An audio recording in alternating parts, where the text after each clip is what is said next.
leaders, that we are all leaders, that we are. My name is Dr. Robin Martin. Welcome to Navigating Courage.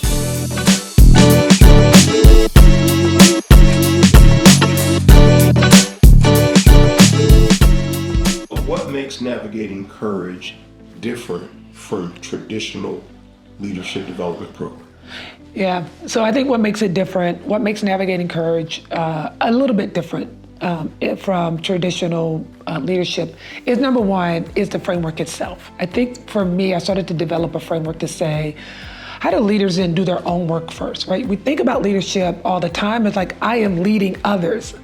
Oftentimes when I get into rooms with clients, they're always trying to fix everybody else. And I'm like, fix yourself first, like do your work. So the first part of the framework is be human, right? To really focus in on your own individual development, like do your own work first. Because oftentimes we're showing up in community, harmed, and then we're harming others when we show up in that community. So the first part of that is actually do your own work first. And so that refocusing and really pushing leaders to do their own work is the first part of it. And then the second one is, then how do you show up in community? Understanding that you're interconnected and that you need others in order to lead, right?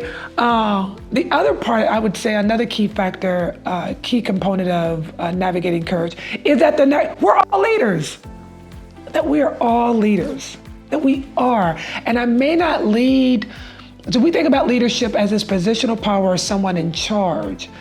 But if you think about it from a humanistic standpoint, is that I have some ability to influence the process, me, in my own sphere. The other person beside me has the ability to lead in their own sphere of influence. And so therefore we all have a role to play in leadership. We have left the ideal around leadership to a few people to do. One of the core concepts of Navigating Courage is that we all have the capacity to lead. We do, and we should. Right? And so then you're not leaving it up for someone else to do, that it's all of our individual responsibility to do. So then that interconnectedness, right? If I'm doing my part to lead, if you're doing your part to lead, and someone else is doing their part to lead, then we have a community to change and move forward. So I think this idea that leadership is for the few and the masses should follow, there are times as a leader I should follow.